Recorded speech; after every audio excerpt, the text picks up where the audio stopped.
Western Union is a service with the help of which you can send and receive the money across the globe. But did you know that they have a referral program also? And in this video, I'm going to review their referral program, that whether it is worth pursuing or not.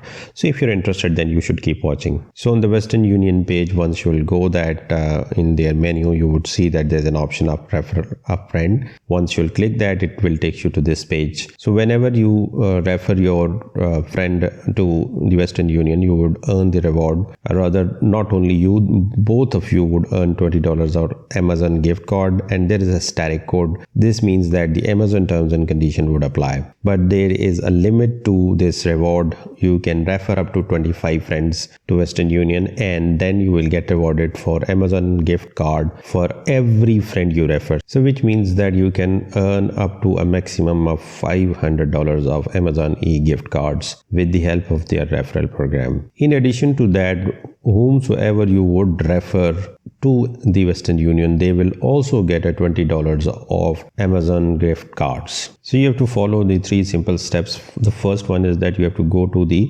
referral page. This is the page on which I am. Then you have to sign up for Refer a Friend program, and then you have to log in and get that referral link, and then you can, using that referral link, invite up to your 25 friends. And once your friends would register through your link, and when they do a transaction of at least $100 or more within 30 days, you both will be rewarded with $20. So with 25 referral friends, you can earn up to $500 of Amazon e-gift cards just from your referrals. So this is the quick overview of their Western Union referral program. And if you can log in to see your rewards, that how many awards you have received till that time. If you are interested in joining this program, I have given my referral link in the description. You can join through my link also. It will help both of us. In any case, thanks for watching. Like, share and subscribe.